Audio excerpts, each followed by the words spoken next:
Béni soit l'Éternel. Je vous salue tous au nom de Jésus-Christ. Je vous souhaite la vie en Jésus-Christ, la vie éternelle. Car aujourd'hui, nous allons parler de la présence de l'Esprit de Dieu en nous, de la vie que nous menons, la vie que nous devons mener pour que nous puissions obtenir cette vie éternelle qui est là pour nous, parce que Jésus l'a préparée pour nous. Alors nous devons l'accueillir et ne pas rejeter ce qu'il nous promet. Alors je vous salue tous et je vous souhaite d'écouter bien et de comprendre ce que Jésus veut pour nous. Gloire à Dieu. Alors je prends la parole de Dieu dans le livre de 1 Jean, première épître de Jean, chapitre 5, verset 1.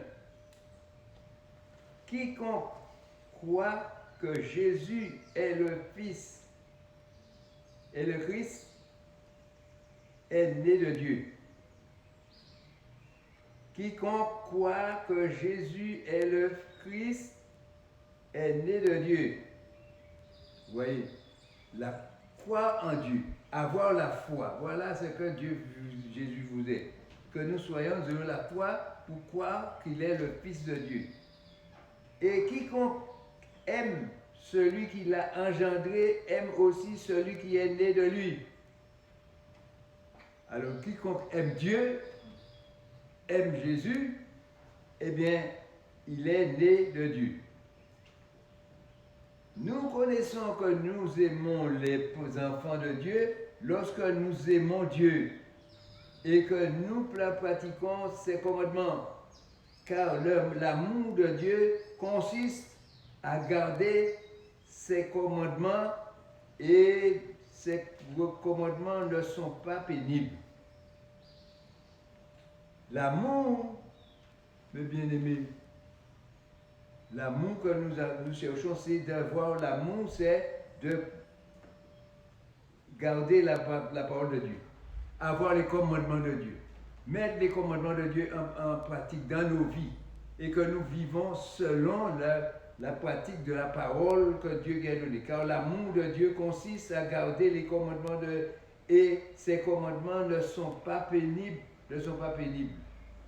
Ce sont des choses qui ne sont pas difficiles pour nous d'accepter la volonté de la parole que Dieu nous a donnée et que nous la mettons en pratique pour pouvoir marcher selon Dieu.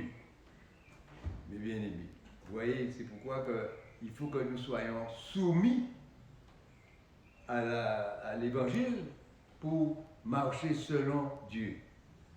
Vous voyez, car tout ce qui est né de Dieu triomphe du monde.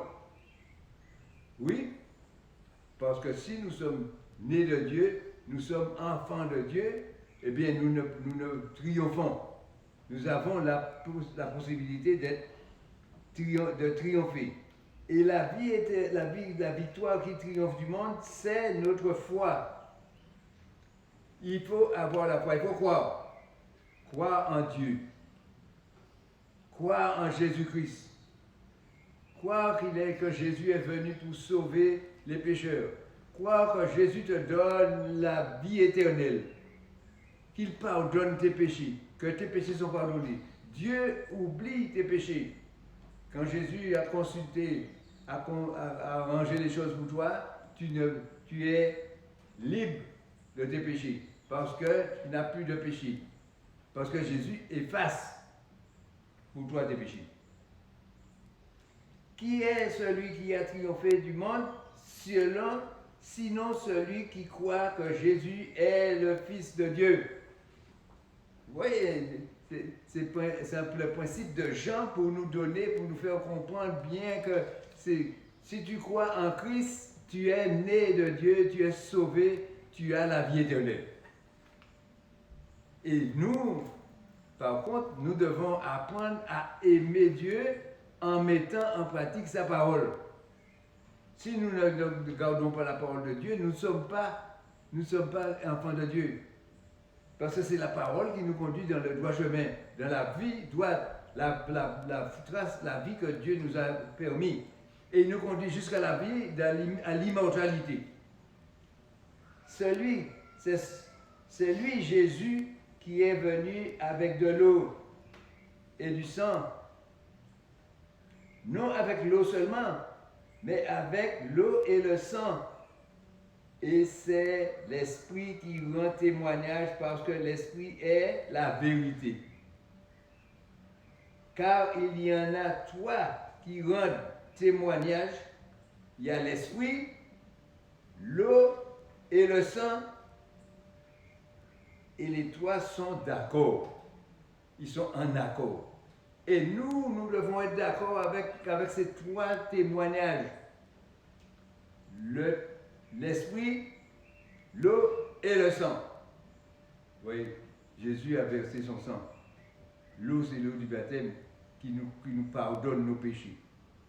Et la vérité, c'est l'Esprit de Dieu qui est la vérité. Quand l'Esprit de Dieu est en toi, il te conduit dans la vérité et tu marches dans la vérité, tu marches selon l'Esprit, tu marches dans la vérité.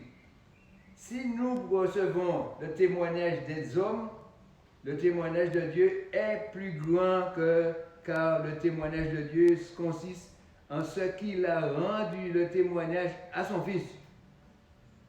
Jésus a récupéré tout et c'est lui qui va juger. Au moment du jugement, c'est Jésus qui va juger parce que Dieu lui a donné tout pouvoir. Celui qui croit au Fils de Dieu a ce témoignage en lui-même. Celui qui ne croit pas, Dieu le fait menteur. Mais celui qu'il faut croire en Dieu. Si tu crois en Dieu, tu es né de Dieu. Car tu ne peux pas oublier, mais bien aimer les bienfaits de ce que Dieu, la parole de Dieu, de ce que la parole de Dieu nous a conduit. Alors,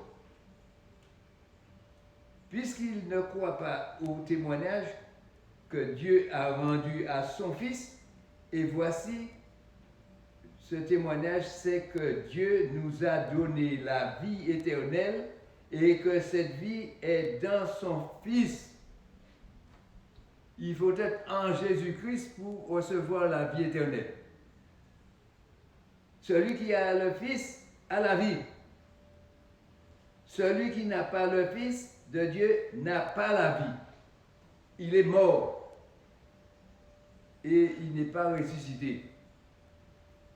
Je vous ai écrit cette chose afin que vous sachiez que vous avez la vie éternelle pour vous qui croyez au nom du Fils de Dieu. Vous avez la vie éternelle. Jésus a réussi de nous accorder la vie éternelle, de pardonner nos péchés, parce que c'est ce que nous avons besoin. Vous voyez, pour que nous soyons libres et que nous soyons enfants de Dieu, fils de Dieu, serviteurs de Dieu, disciples de Christ, pour servir, pour être au service de Christ.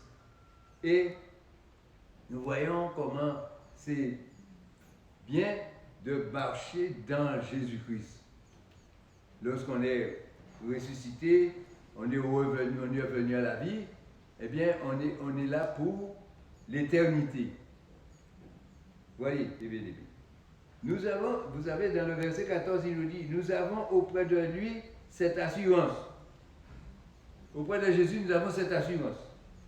Que si nous demandons quelque chose selon sa volonté, et pas selon notre volonté, parce que les hommes aiment dire je voudrais ci, je voudrais ça, mais selon la volonté de Dieu, parce que c'est Dieu qui doit diriger le monde, qui doit diriger la terre, qui doit diriger les hommes, les humains, parce que c'est lui le créateur qui nous crée, il nous a créés.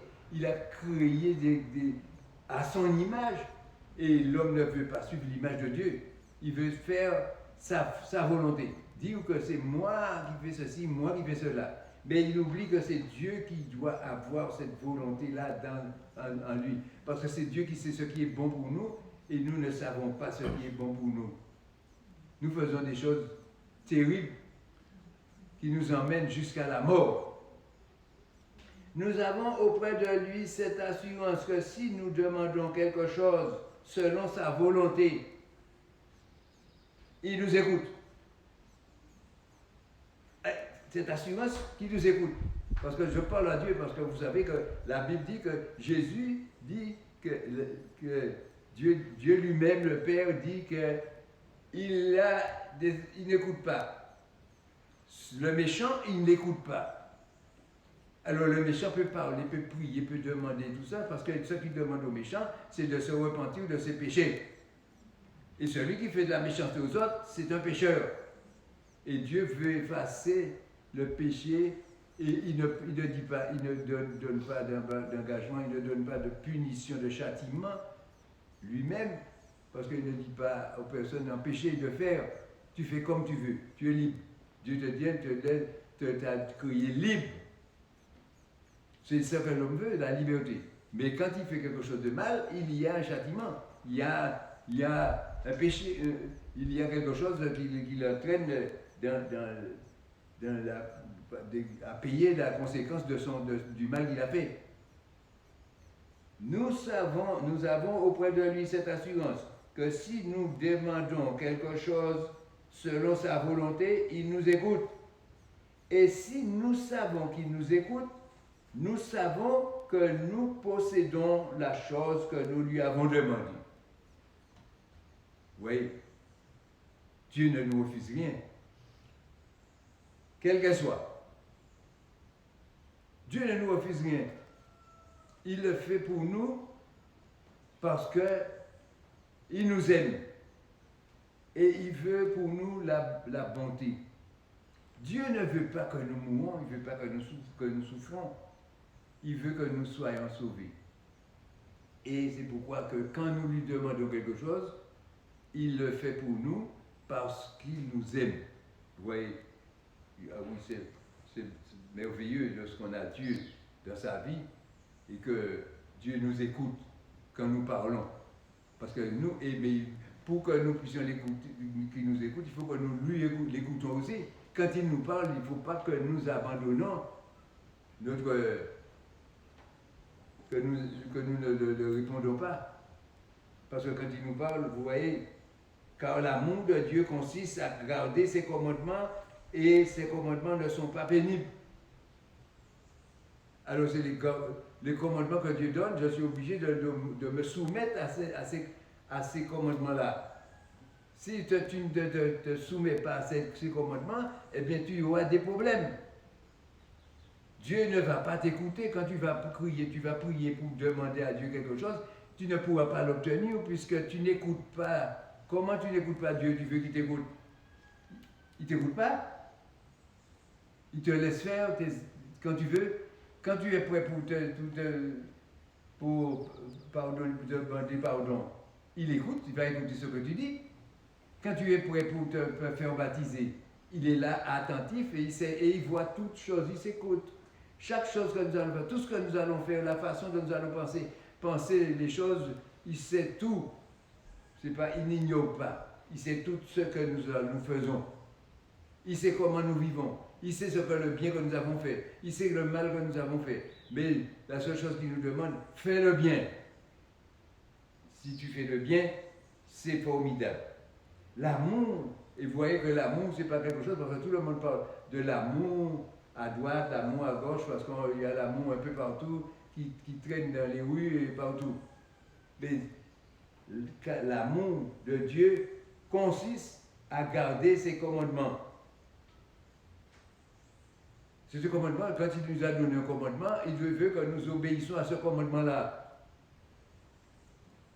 Ce n'est pas l'amour que l'homme crée, parce que l'homme crée de l'amour parce qu'il fait l'amour. Alors c'est parce qu'il est en train de créer l'amour. Mais Dieu n'utilise pas l'amour de la même façon. Il nous parle de l'amour. J'ai mis l'amour là, alors toi tu vas utiliser l'amour. Et l'amour, c'est le commandement que je te dis. Ce que je te donne, ce que je veux que tu fasses, voici ce que je veux que tu fasses pour que je puisse te prendre en charge et pour que je puisse m'occuper de toi. Car l'amour de Dieu consiste à garder ses commandements et ses commandements ne sont pas pénibles. Et comment? Il ne faut pas être rebelle, il ne faut pas être querelleur, il ne faut pas chercher à fuir devant Dieu. Il faut s'attacher à Dieu. Vous voyez, parce qu'il a pour nous un plan pour nous guérir. Vous voyez, Jésus, il avait des disciples, mais les disciples, il n'a pas choisi les souverains sacrificateurs, il n'a pas choisi ceux qui étaient en appel dans l'Ancien Testament, il a choisi, et les gens qu'ils ont choisis, ce sont des ignorants, et il les instruit. Écoutez l'instruction qu'il donne à ses disciples. Voyant la foule, dans le livre de Matthieu, chapitre 5, il nous dit, dans la foule, Jésus monta sur la montagne. 5, verset 1. Et après qu'il se fut assis, ses disciples s'approchèrent de lui. Puis, ayant ouvert la bouche, il les enseigna et dit. Vous voyez? Parce qu'il ne voulait pas que c'est des souverains sacrificateurs et des sacrificateurs qui allaient enseigner. C'est lui qui enseigne ses disciples. Et qui c'est qui enseigne? Des pécheurs, des gens qui ne connaissent rien. Qui ne connaissent rien. Et il leur dit, heureux le pauvre en esprit, car le royaume des cieux est à eux. Ah, ceux qui connaissent déjà la façon qu'il faut qu'ils vivent, c'est les souverains sacrificateurs et les sacrificateurs et autres et ceci. Non, ben Jésus n'a pas choisi ceux-là. Il a choisi ceux qui ne connaissent rien.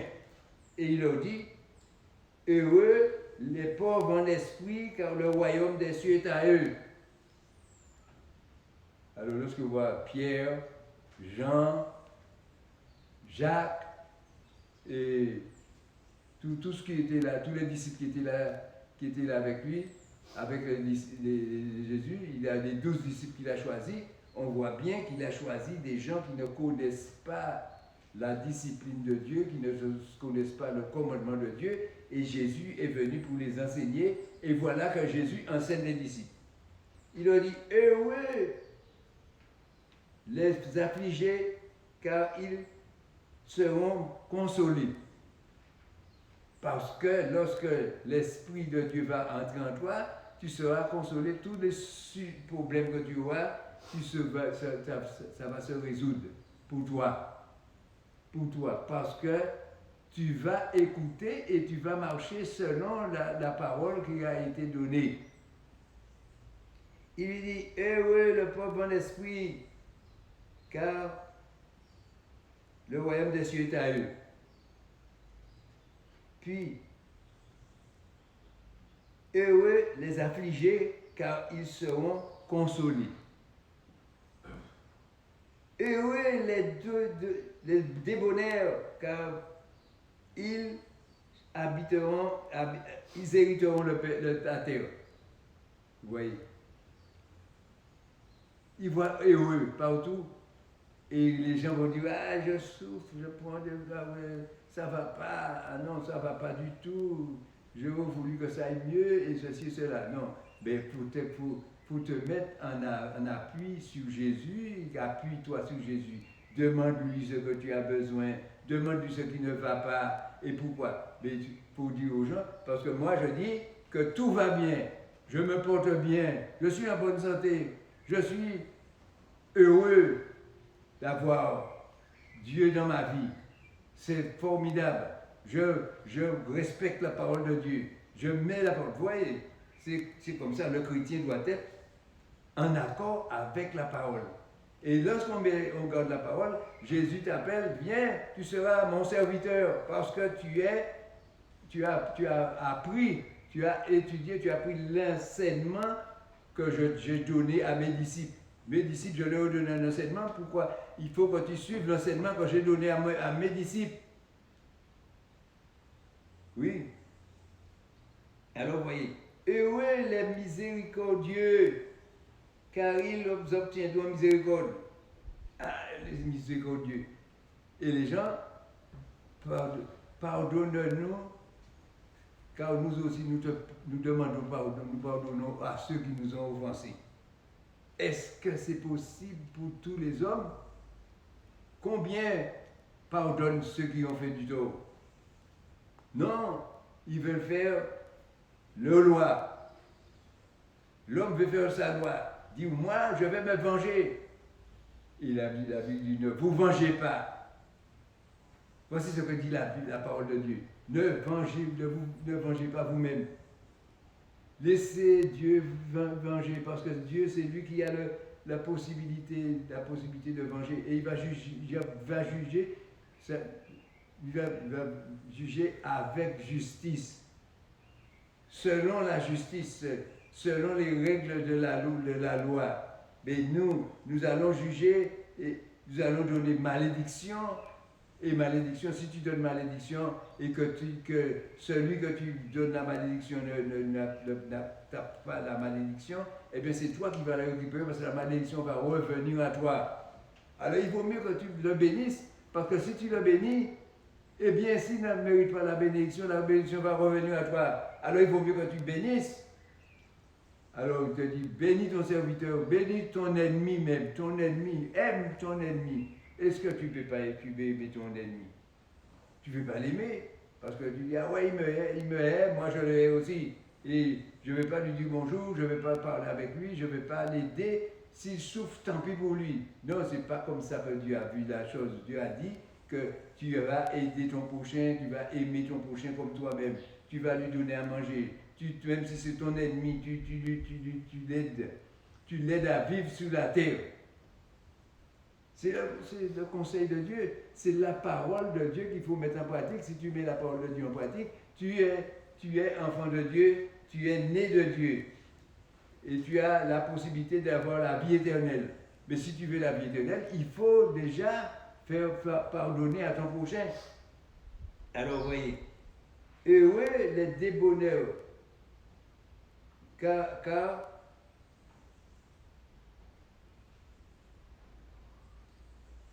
ils observeront miséricorde. Heureux ceux qui ont le cœur pur. Ah oui, le cœur pur, car ils verront Dieu.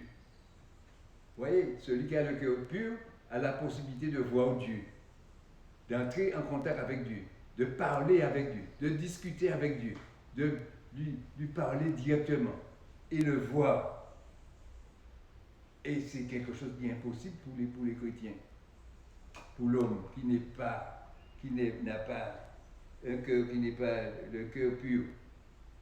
Il faut purifier ton cœur, parce que Dieu veut de nous, il veut nous aider, mais ce qu'il veut, il ne veut pas nous mourir, il ne veut pas que nous mourions. Ce qu'il veut, c'est que nous vivons. Il veut que nous soyons joyeux, il veut que nous ayons toutes choses dans notre vie, que nous ne manquons de rien. Il ne veut pas que nous souffrons. Il ne veut pas que nous soyons malades. C'est pourquoi il nous demande de prendre des précautions pour que la maladie ne tombe pas sur nous.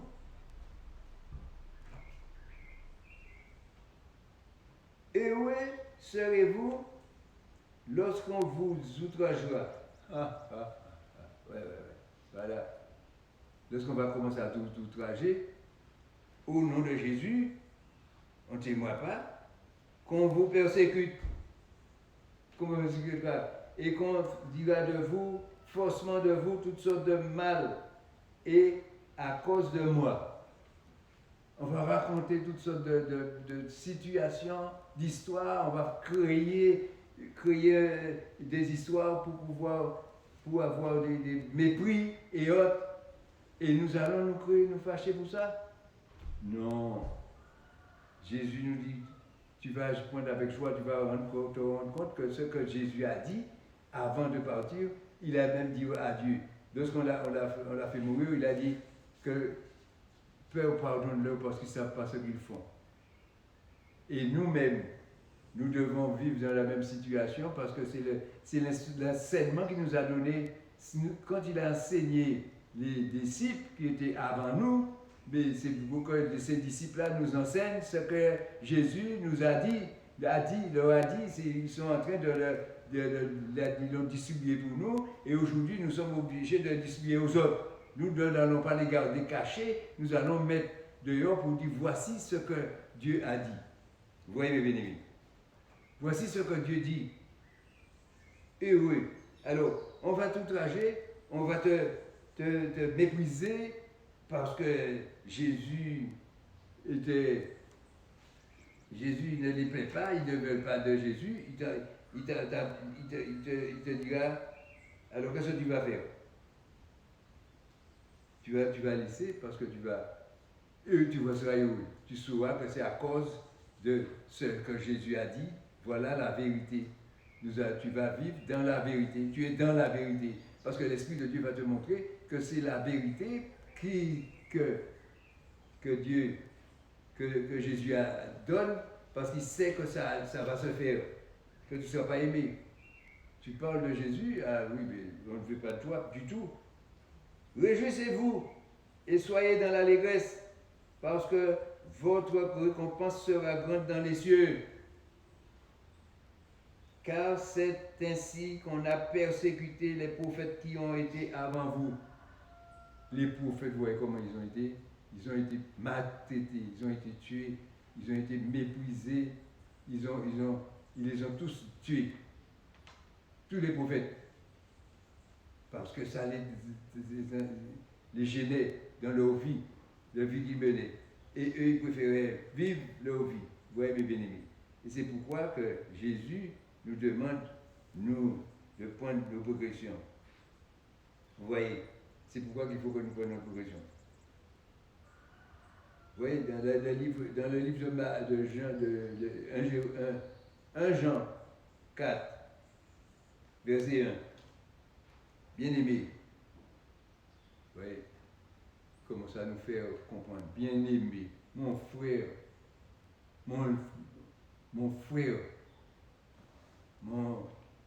nous sommes de la même famille, la famille de Dieu. N'ajoutez pas foi à tout esprit, mais éprouvez les esprits pour savoir s'ils sont de Dieu. Car plusieurs faux prophètes sont venus dans le monde. Reconnaissez à ceci l'Esprit de Dieu. Tout esprit qui se déclare publiquement pour Jésus, c'est Christ venu en chair est de lui, de Dieu. Tout esprit, tous ceux qui déclarent que Jésus est le Fils de Dieu, ils deviennent en chair, ils deviennent de Dieu. Reconnaissez ceci, l'Esprit de Dieu. Tout esprit qui déclare publiquement pour Jésus, Christ, venu en chair, est de Dieu. Parce que Jésus est venu en chair, mais il est venu avec son esprit. Ce sang de l'eau et du sang. Et tout esprit qui ne se déclare pas publiquement pour Jésus n'est pas de Dieu. C'est celui de l'Antichrist dont vous avez appris la venue et qui maintenant est déjà dans le monde. Alors ce que Dieu veut, c'est que nous évitons de prendre contact, de suivre cette religion. Oui, de suivre l'idolâtrie, de suivre des chemins détournés, parce que nous avons l'instruction, Jésus nous a donné l'enseignement. L'enseignement a été donné aux disciples. Et les disciples ont, là, dans le livre de l'Évangile, on voit ce que les disciples nous disent pour qu'ils nous apprennent à suivre la parole de Dieu. Qu'est-ce que Dieu dit? Quelle est la volonté de Dieu? Qu'est-ce que Dieu veut pour nous? Voyez, bien aimés. Quand on a l'esprit. Vous voyez, nous allons prendre un passage dans l'Apocalypse.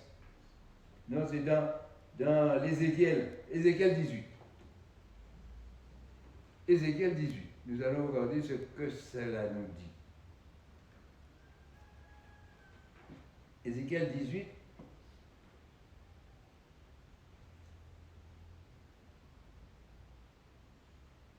« 18,4.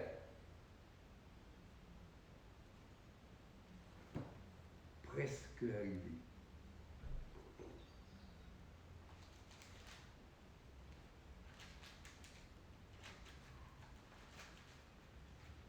Ézéchiel 18, verset 4.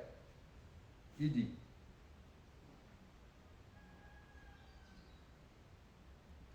je prends le verset 3. Je suis vivant, dit le Seigneur. L'Éternel, le Seigneur l'Éternel. Vous n'aurez plus lieu de dire ce proverbe en Israël. Voici, toutes les âmes sont à moi. Dieu qui parle, il dit, toutes les âmes sont à moi. L'âme que tu as, c'est celui qui te donne la vie, c'est à Dieu. Toutes les âmes. Alors, il n'y a aucune âme qui n'appartient pas à Dieu. Si tu es un humain, tu as l'âme que Dieu t'a donnée.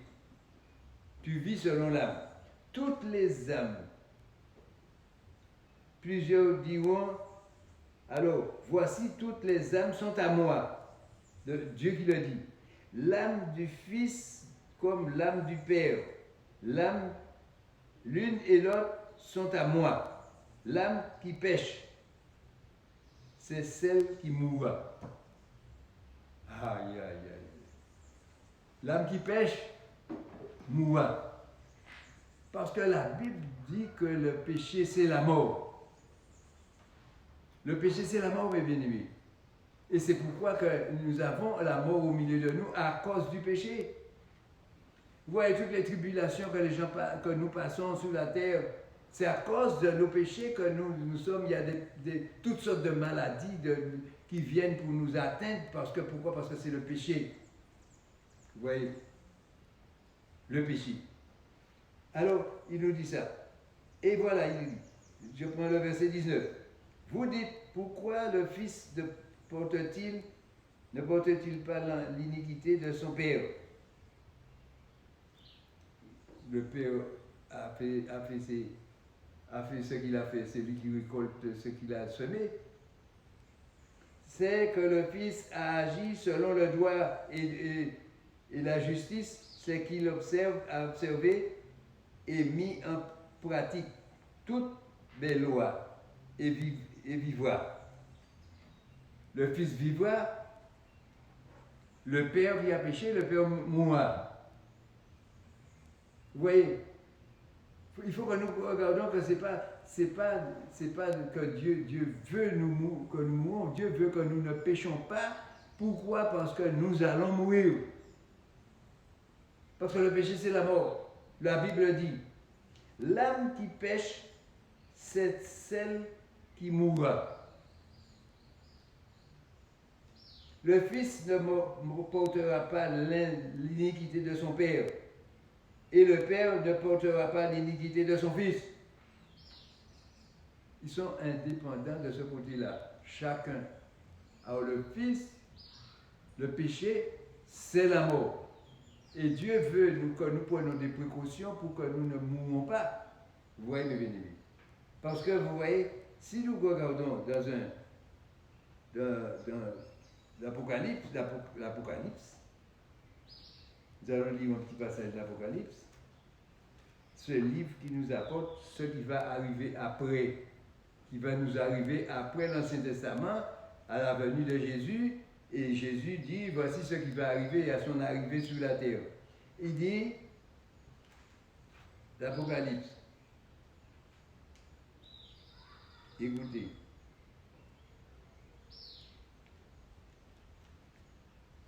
voilà.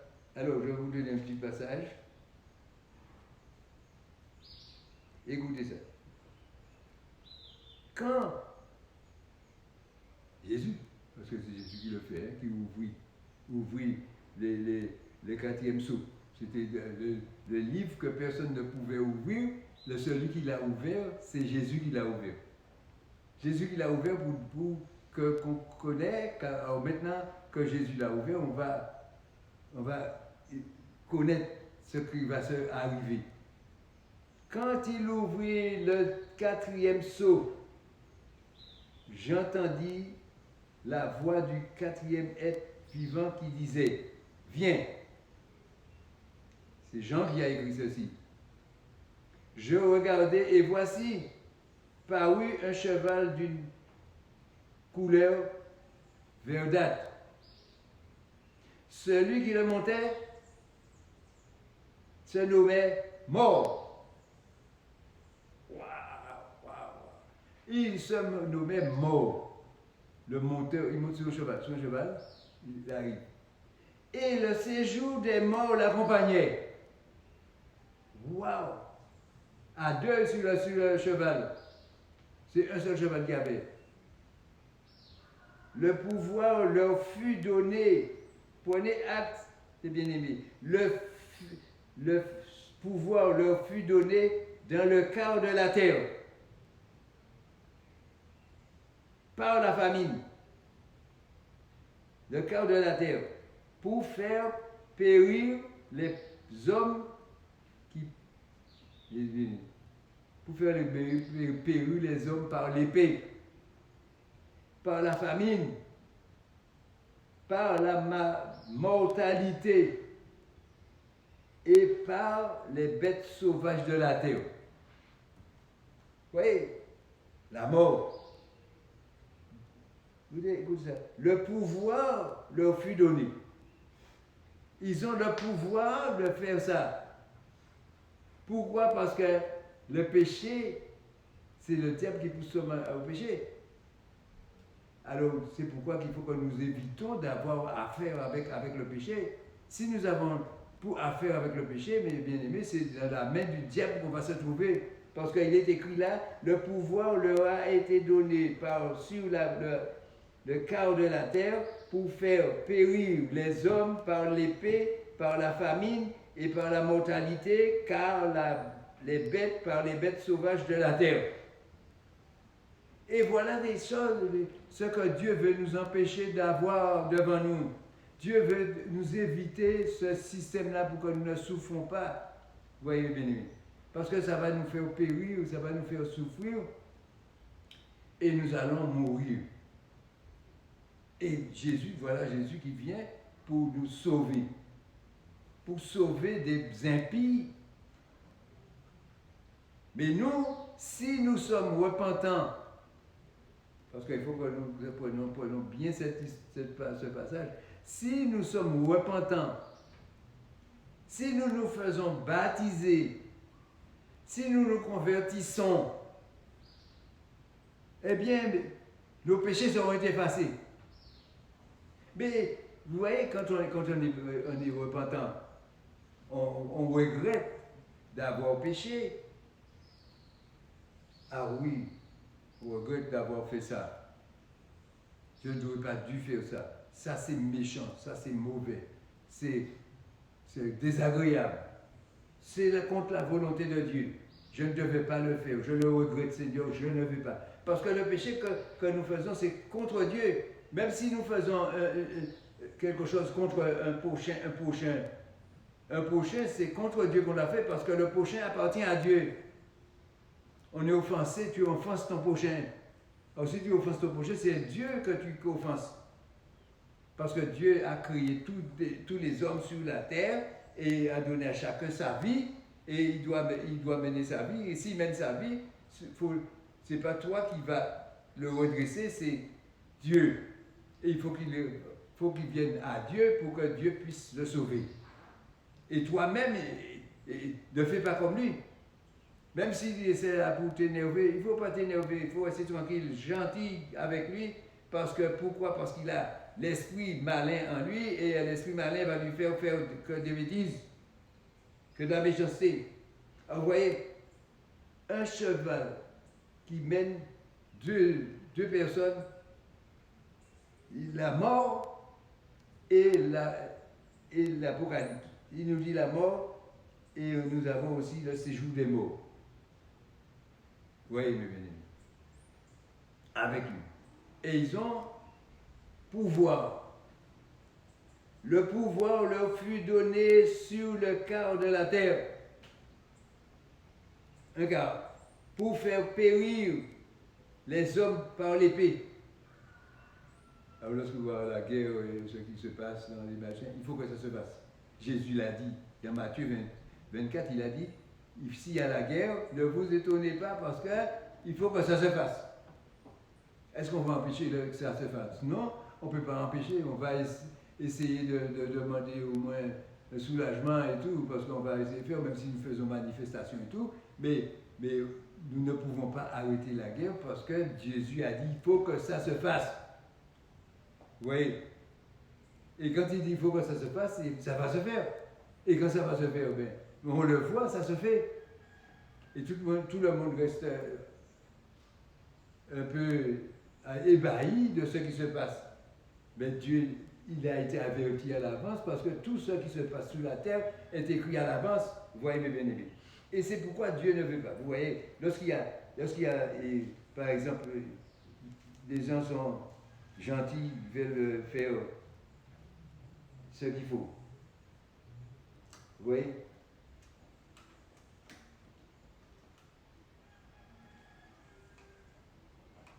Gloire à Jésus-Christ. Merci Seigneur.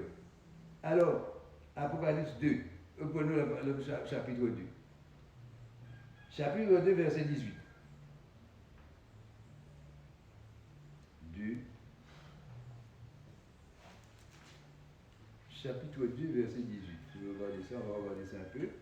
Parce que, vous voyez que Jésus nous enseigne, mais Jésus nous enseigne, il faut que nous restions dans l'enseignement que Jésus nous a donné. Et il ne faut pas que nous allons contre l'enseignement, il ne faut pas faire ce qui est contre, et puis que nous disons que nous avons fait l'enseignement. Parce que, vous voyez, 2, verset 18.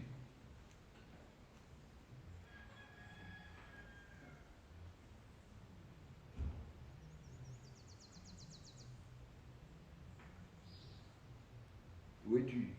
2. Je n'ai pas trouvé où.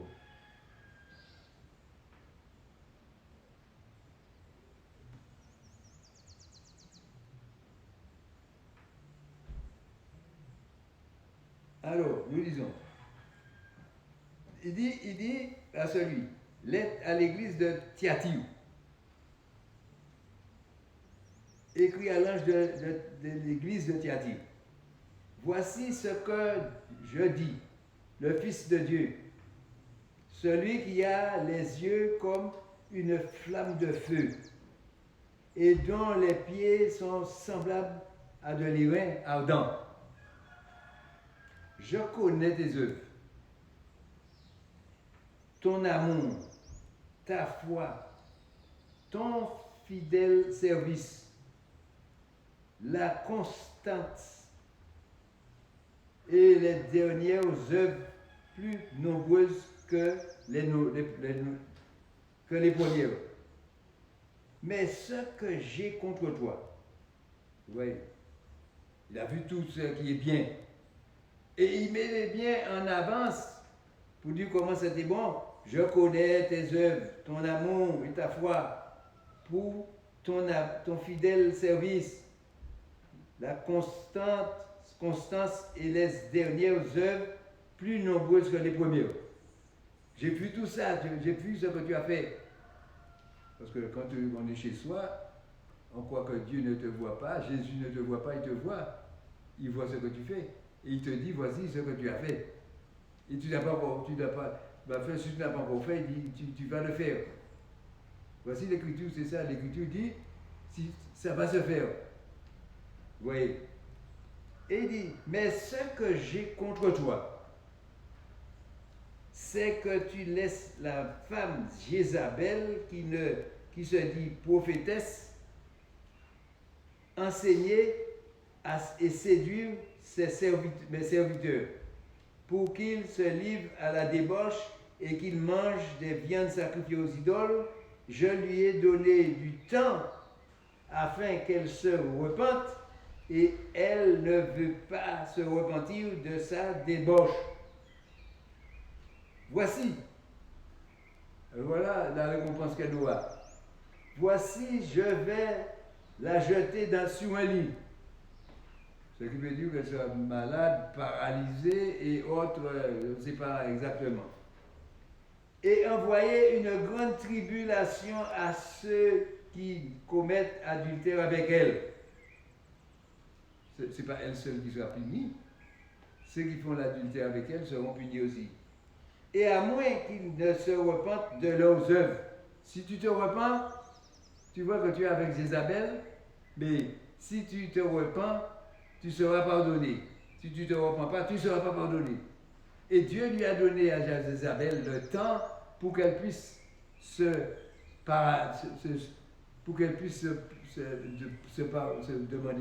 demander pardon, pour qu'elle se repente.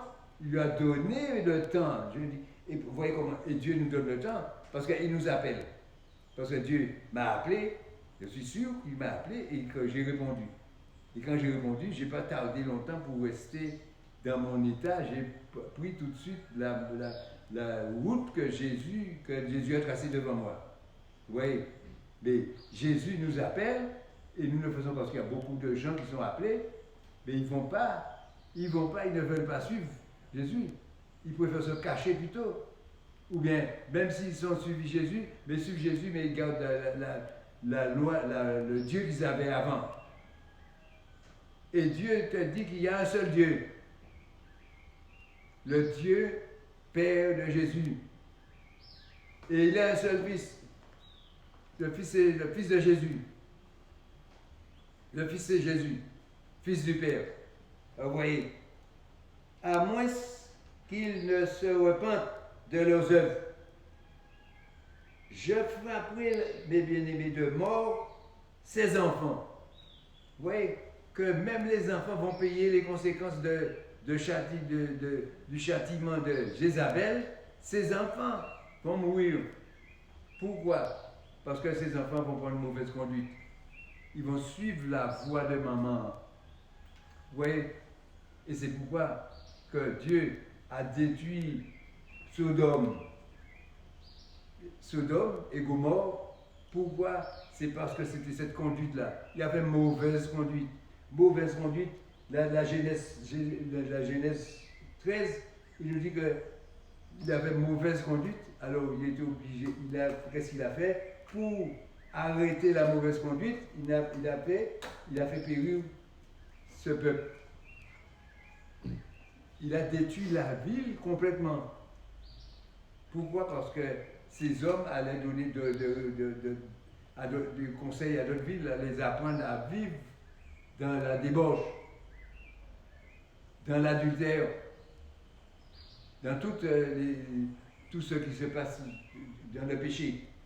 Et Dieu, c'est pas qu'il veut, c'est pas ce qu'il veut. Il veut que nous vivons loin du péché. Oui, je ne veux pas que vous soyez dans le péché, c'est ce que Dieu dit. Je ne veux pas. Alors vous voyez, la mort. La mort n'est pas difficile, parce que la mort a déjà sa liste de ceux qui doivent partir, qui doivent quitter la terre. Un quart de la population est attaqué par ceux-là. Et qu'est-ce qu'on va faire? Est-ce qu'on va rester comme ça ou bien est-ce qu'on va changer cette attitude-là? Pour changer cette attitude, il faut que le peuple même prenne conscience et dise, moi je ne veux pas être parmi ceux qui vont mourir à cause du péché. Je ne veux pas mourir, je veux vivre. Alors si tu veux vivre, tu sais ce que tu dois faire. Parce que tu dois mettre la parole de Dieu en pratique parce que tu ne veux pas mourir. Si tu veux vivre, tu ne veux pas être maudit parce que tu veux prendre la voie de Dieu. Et voilà ce que Dieu veut. Oui, les bien-aimés. Et c'est pourquoi que Dieu, à un certain moment, il est obligé de faire de la place pour que les hommes puissent prendre bien, marcher droit dans la route qu'il a tracée. Dieu nous a tracé en route. Il y a déjà un chemin. Il n'a pas fait comme il veut. Il a fait de façon à ce que nous puissions sauver notre âme. Alors, dans Ézéchiel 19, 18, encore, il y a ceci.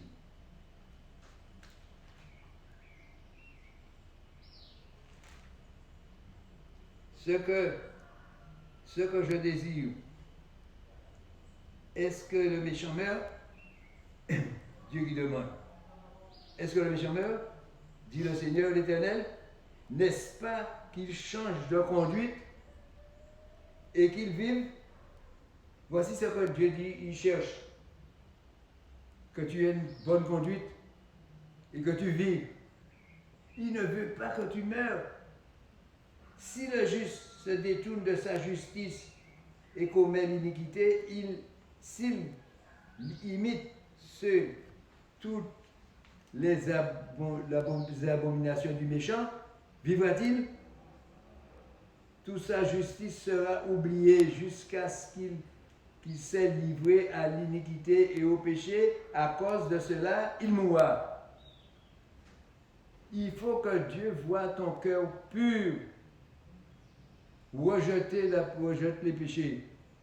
Ne continue pas dans cette voie-là, parce que cette voie va t'emmener à la perdition, à la mort. La mort, c'est terminé. On ne peut plus revenir.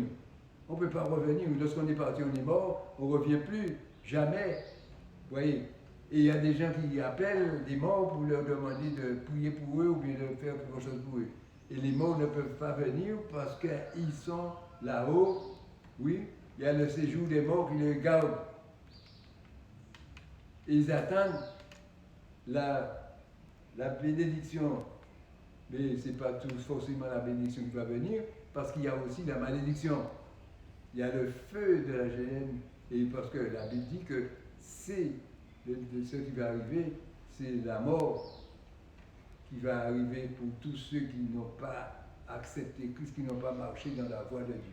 Et Dieu voudrait la vie. Il dit, est-ce que c'est ce que je veux? Je ne veux pas qu'il meure. Vous dites la voix du Seigneur, vous voyez que les hommes disent, qu'est-ce qu'ils disent? La voix du Seigneur n'est pas droite. Écoutez donc, maison d'Israël, est-ce que ma voix n'est pas droite? Ne sont-ce pas plutôt vos voix qui ne sont pas droites? Ce n'est pas la vie que vous menez. Si le juste se détourne de sa justice et commet l'iniquité et meurt, pour cela, il meurt à cause de l'iniquité qu'il a commise. Vous voyez, à chaque fois que l'homme entre dans le péché, eh bien, il meurt. Voilà. Si le juste, cela, il meurt à cause de l'iniquité qu'il a commise. Si le méchant revient de sa méchanceté et pratique la droiture et la justice, il fera vivre son âme. Vous voyez, il fera vivre son âme. Et quelle âme? L'âme que Dieu lui a donnée. Parce qu'il faut qu'il rende l'âme. Parce que lorsqu'on meurt, on rend l'âme à Dieu.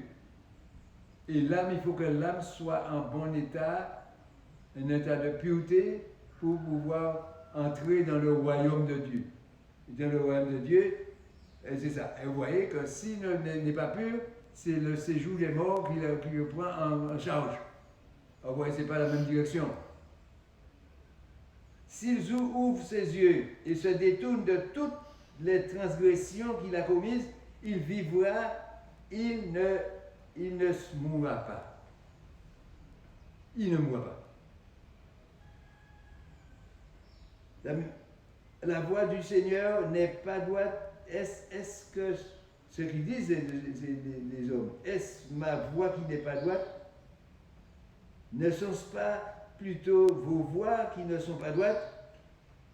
C'est pourquoi je vous jugerai. Vous voyez pourquoi il a mis un jugement? Je vous jugerai chacun selon ses voies. Dit le Seigneur, l'Éternel.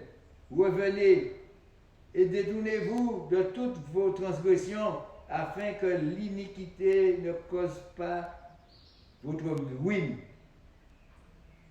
L'iniquité, ce n'est personne qui vous tue, hein. C'est l'iniquité. Alors, évitez l'iniquité. Et si tu as un problème dans ta vie, c'est le péché, tu le sais, et alors tu te mets hors du péché pour que tu puisses vivre. Parce que c'est ce que tu veux la vie. Parce que tous les gens qui sont là, qui cherchent Jésus. Il y en a qui cherchent Jésus, mais ils ne sont pas toi. Vous voyez dans l'église là, nous avons vu, l'église que nous avons lue, nous voyons qu'ils gardent, ils sont en train de faire. Ce n'est pas cette église-là seule, ce n'est pas pour ça seulement. Parce que lorsqu'on va regarder encore dans le livre de l'Apocalypse, on va regarder encore parce qu'il y en a encore des machins, on voit bien qu'il y a du respect que nous devons avoir pour ceux qui nous... pour la parole de Dieu, ce que Dieu dit, de sa parole. Parce que l'Apocalypse a été écrit par Jean. Jean est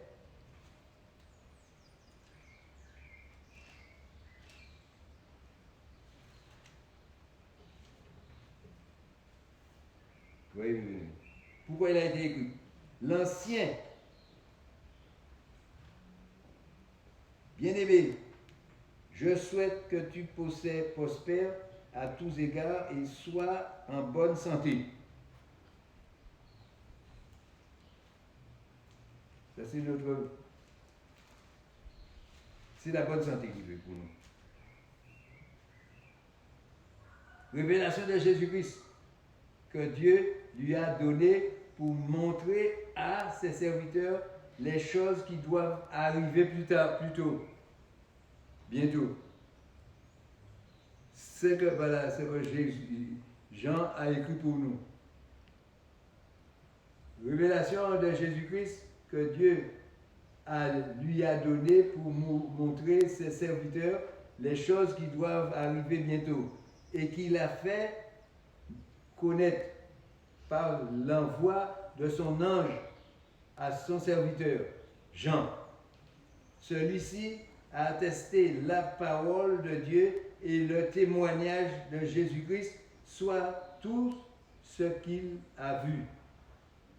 Heureux celui qui lit et ceux qui entendent la parole de la prophétie et qui gardent les choses qui y sont écrites. Car le temps est proche. Et quand nous voyons la façon dont nous vivons maintenant, on voit bien que le temps est proche et était proche. Mais maintenant, on voit que le temps est arrivé. Vous voyez, mes bénis. On voit que le temps. Et c'est pour ça, dans l'église, j'avais dit, après cela, je regardais, voici, une porte était ouverte dans le ciel.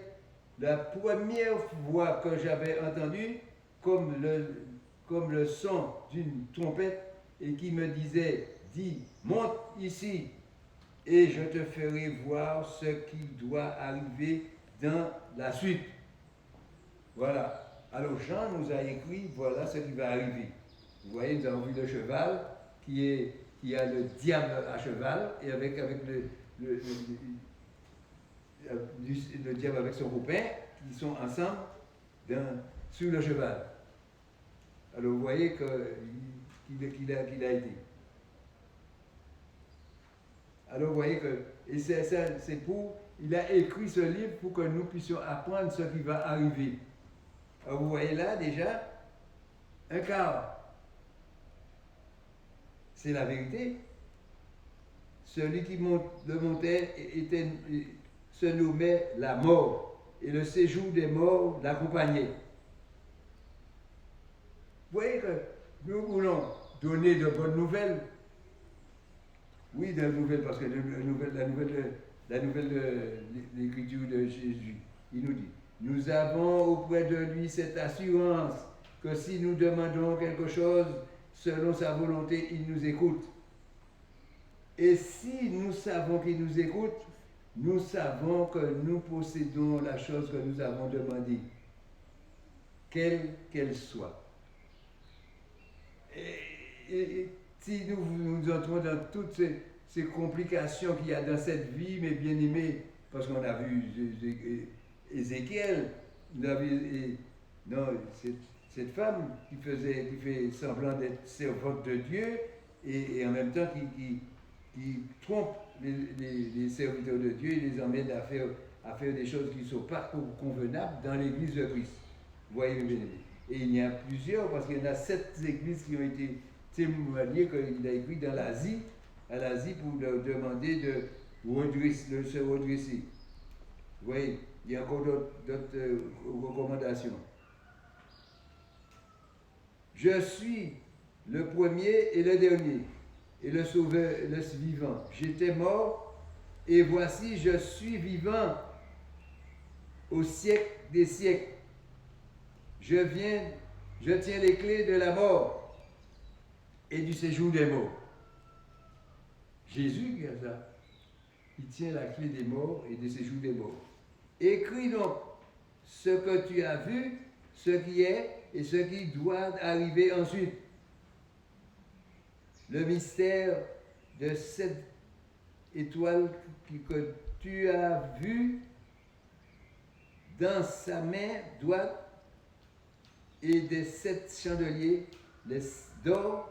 Les 7 étoiles sont les anges, les 7 églises, et les 7 chandeliers sont les 7 églises. Vous voyez, et tout ce qui se passe dans le ciel. Voilà, et Jean est au ciel, est monté au ciel. Monte ici, Jésus lui a dit.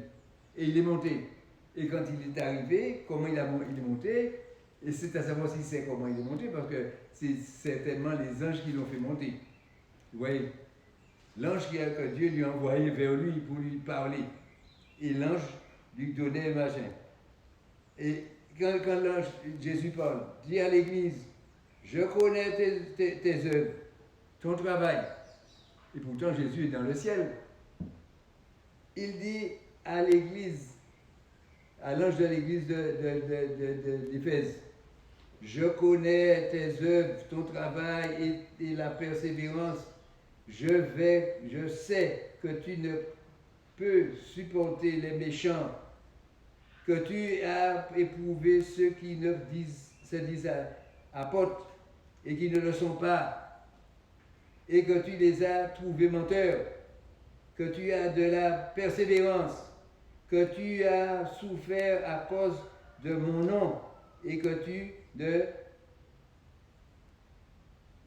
laisses point lassé, tu ne t'es point lassé. Mais c'est que j'ai contre toi. Oui, oui, oui. Il voit, il te dit tout ce que tu fais bien. Je vois bien ce que tu fais. Je vois bien ce que tu fais. Mais ce que j'ai contre toi, c'est que tu as abandonné ton premier amour. Et oui. Parce que les gens veulent conforter leur église et ceci, cela. Et ils arrivent à adorer d'autres personnes que le Dieu qui doit adorer. Tu as une bonne église, tu as tout le monde avec toi, mais toi tu as abandonné ton premier. Tu as abandonné Dieu, tu as abandonné ton sauveur, celui qui veut te sauver. Tu l'as abandonné pour mettre une idole là. Alors tu crois que l'idole va faire quelque chose pour toi? L'idole, il a des yeux, mais il ne voit pas, il ne voit rien. Il a des oreilles, il n'entend pas. Il a une bouche, il ne parle pas. Il a des pieds, il peut aller nulle part. Et on est obligé de le mettre sur une table pour qu'il soit en place. Il ne peut rien faire pour toi. Tu lui demandes, il ne peut rien. Et mais Dieu, quand tu as demandé à Dieu, tu demandes à Dieu, et Dieu te donne tout ce que tu demandes. Il écoute ce que tu dis. Il fait pour toi ce que tu veux qu'il fasse, ce que tu lui demandes de faire. Il le fait avec amour pour nous. Alors, et c'est pourquoi il s'irrite contre nous à cause de notre attitude d'avoir à adorer d'autres dieux, ou bien d'écouter des gens qui ont des dieux étrangers et qui nous invitent dans des fêtes de dieux étrangers. Et Dieu dit non, il ne faut pas adorer. Il ne faut pas adorer les idoles, parce que c'est diabolique. c'est diabolique et Dieu ne veut pas que nous soyons dans le diabolique, que nous vivons mal, que nous vivons avec le diable, mais il veut que nous vivons avec Dieu, Dieu le Père, l'amour de Dieu. Alors vous voyez comment nous devons apprendre à aimer notre Sauveur qui veut nous donner la force. Oui.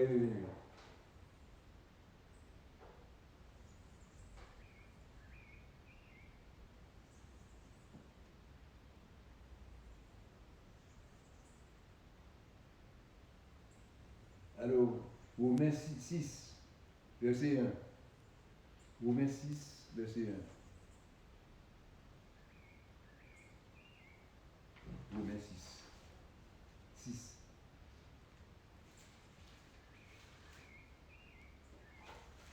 Voilà, on va le trouver là tout de suite. Romains 6, c'est 3, 4, 5, 6. Verset 1. Que dirons-nous donc? Demeurions-nous dans le péché afin que la grâce abonde? Est-ce que nous allons demeurer dans le péché? Est-ce que nous n'allons pas trouver une solution pour nous détacher du péché? Jésus est venu pour nous aider à sortir du péché parce que c'est difficile pour nous, c'est l'homme, c'est Jésus qui peut nous sauver parce que c'est lui qui efface nos péchés. C'est à lui que nous devons nous adresser. Loin de là, nous qui sommes morts au péché, comment vivons-nous encore dans le péché? Parce que nous sommes morts. Si nous sommes en Christ, nous sommes morts. Voilà ce que l'homme ne sait pas. Nous sommes morts. La chair n'a plus de pouvoir pour nous donner désir, envie et ceci et cela. Non, nous pouvons vivre par la foi en Jésus-Christ, avec l'Esprit de Dieu, avec nous dans nos vies, et nous pouvons vivre comme ça et nous grandir au Jésus. Ignorez-vous que nous tous qui avons été baptisés en Christ, c'est en sa mort que nous avons été baptisés. En sa mort. Nous avons donc été ensevelis avec lui par le baptême en sa mort. Ensevelis. Ça veut dire que nous sommes enterrés. Afin que, comme Christ est ressuscité des morts par la gloire du Père, de même nous aussi nous marchions en nouveauté de vie. Une nouvelle vie. Parce que la Bible nous dit, repens-toi, fais-toi baptiser pour le pardon de tes péchés et convertis-toi et afin que tu sois une nouvelle créature. Jésus dit qu'il faut naître de nouveau, il faut changer de vie, ne pas continuer à vivre dans cette attitude. Dieu lui-même nous dit, donne-moi ton cœur. Il prend ton cœur pour te donner un cœur attendri. Lui-même il te donne la possibilité, toutes ces possibilités. Il te donne un cœur attendri parce que le cœur que nous avons, lui-même a vu depuis le livre de la Genèse, il a vu que le cœur de l'homme il est mauvais dès sa jeunesse et l'homme a besoin d'un cœur nouveau. Et il veut changer nos cœurs. Il veut nous apprendre à vivre et nous donner une vie correcte. Parce que le cœur que nous avons n'est pas bon. Il nous emmène dans la perdition. Et alors Dieu veut faire pour nous des choses agréables, pour que nous soyons sauvés. Et il nous donne, parce que son désir c'est que nous soyons sauvés, c'est que le bien, nous soyons dans le bien. Alors, en effet, si nous sommes devenus une même plante avec Jésus, par la conformité à sa mort, nous le serons aussi par la conformité à sa résurrection. Sachant que notre vieil homme a été crucifié avec lui, afin que le corps du péché soit réduit à l'impuissance. Ouais, mes bénis. C'est possible, mais à condition que nous soyons obéissants. Parce que si que Dieu nous demande, c'est que nous soyons obéissants, que nous obéissons à sa parole. Et ne trouvez pas que la parole de Dieu est difficile. Non, c'est la parole de Dieu est facile. Et non, parce que hier encore, j'ai parlé à quelqu'un, il me disait que c'était difficile. Hier, je dis, c'est pas difficile. Tu prends la décision de le faire, et qui prend la décision de le faire, Dieu t'aide. Dieu t'aide, il te donne son esprit pour que tu puisses arriver à t'en sortir. Parce que tu n'arriveras pas à sortir tout seul, toi tu n'arriveras pas à le faire toi-même. Mais tu vas faire avec bonne volonté, tu vas demander à Dieu et Dieu va t'aider, il va te faire sortir jusqu'à ce que tu arrives. Tu arrives à être appelé enfant de Dieu. Vous voyez mes bien-aimés. Qu'est-ce qu'on se dit, enfant de Dieu? Qu'est-ce que l'homme a révélé? Ainsi donc, frères, nous ne sommes point redevables à la chair pour vivre selon la chair. Vous voyez, nous sommes morts de ce côté-là. Si vous vivez selon la chair, vous mourrez. Mais si par l'esprit vous faites mourir les actions du corps, vous vivrez. Vous voyez ce que Jésus a fait. Car tous ceux qui sont conduits par l'Esprit de Dieu sont fils de Dieu.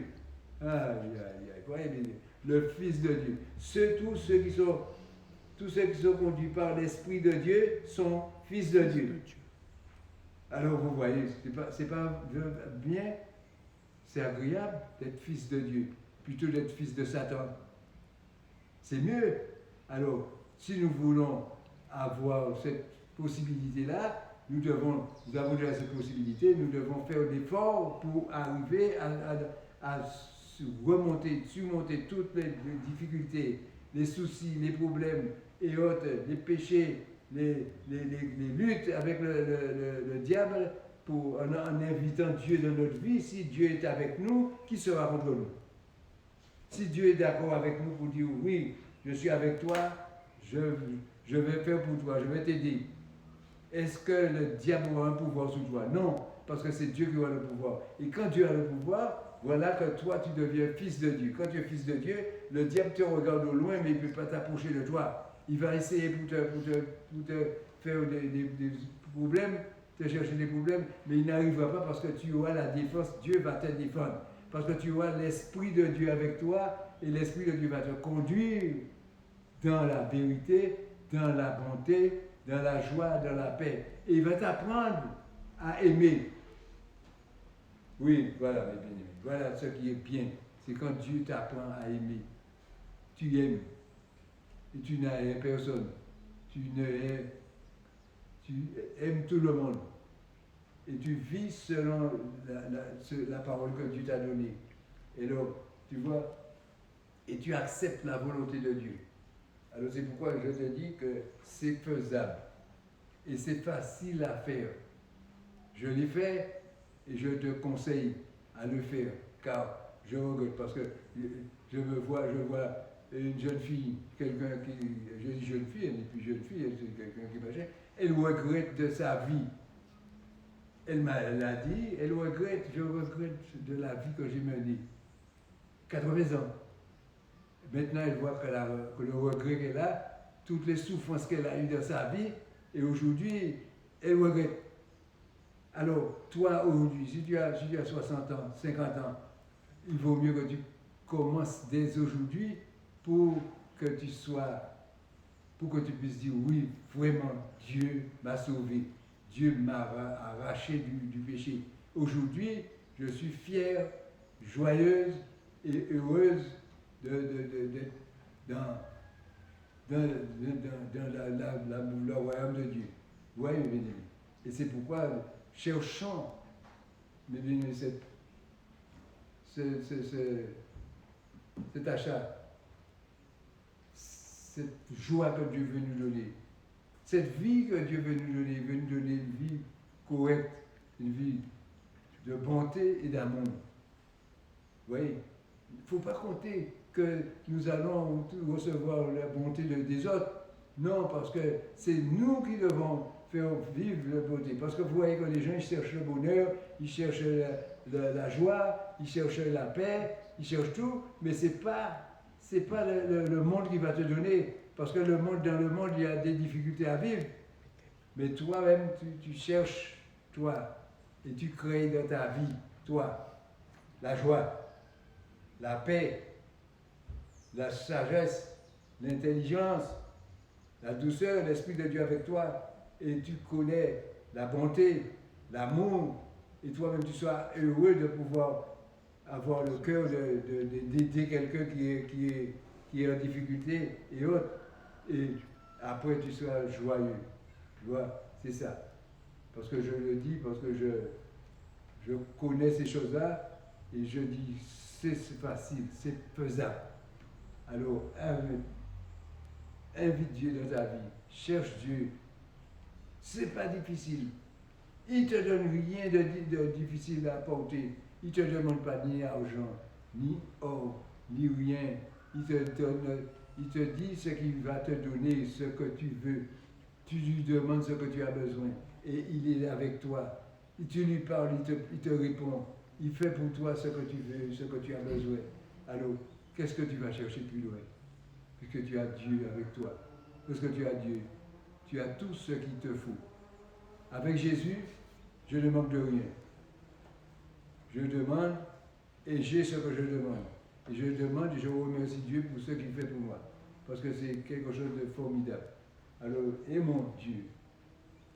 Aimons Dieu. Pensons à ce que tout ce que Dieu nous promet de faire pour nous. Il le fait pour que nous soyons dans la bonne voie.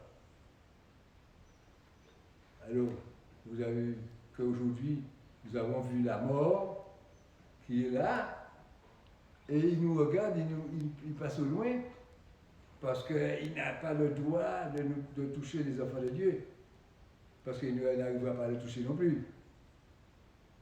Mais on voit qu'ils sont déjà passés, et il y en a qui sont morts. Parce que ce matin, il n'y avait pas beaucoup de ceux qui sont morts. Mais demain, il y aura plus. Que demain, c'est un jour de la semaine. Le dimanche, on donne moins. Et aujourd'hui, vous voyez, à chaque fois, on dit déjà, un jeune homme, on trouve qu'un jeune homme ne devait pas mourir. On dit un jeune homme devait vivre sa vie. Et voilà, il est mort. Et alors qu'il y a une femme, elle a 40, combien 40, ah bon? Elle est déjà morte? Oui, c'est terrible ça. Vous voyez, mes bien-aimés. Il ne faut pas que nous vivons comme ça. Il faut que nous vivons en Jésus-Christ et qui nous dit que tu as la vie éternelle. Et tu vis, tu es vivant, tu n'es pas mort. Jésus est vivant, il n'est pas mort. Mais tu es ressuscité, tu es revenu à la vie parce que tu es venu par l'Esprit. Il y a l'Esprit, mais pas par la chair, par l'Esprit tu es venu. Je bénis ton nom, Dieu, Père. Glorifie-toi, Seigneur. Glorifie-toi. Je te remercie, mon Dieu, pour ta bonté, ton amour, ta paix, ta sagesse, ta sécurité, tout ce que tu donnes. Seigneur, mon Dieu, tu nous permets. Bénis tous ceux qui ont écouté ce message, Seigneur, et qui prennent en charge ta parole pour pouvoir, mon Dieu, changer d'attitude et qui deviennent aussi des enfants de Dieu. Oui, Seigneur, car c'est ce que je souhaite, Seigneur, mon Dieu. Et je bénis tous ceux qui ont écouté. Et mon Dieu, agis pour eux, Seigneur, mon Dieu, pour qu'ils soient tes enfants et qu'ils se souviennent, un jour, ils ont entendu ton appel. Parce que tu as appelé beaucoup, mais ils ne sont pas venus encore. Mais ils viendront, Seigneur. Et je le crois, parce que c'est toi ton esprit qui va les faire venir. Et je glorifie ton nom, Père, dans le nom de Jésus-Christ. Bénis-les tous, Seigneur, afin qu'ils soient bénis en abondance. Et qu'ils reçoivent tes bénédictions. Je glorifie ton nom, Père, dans le nom de Jésus-Christ, je te prie pour ta seule gloire. Amen.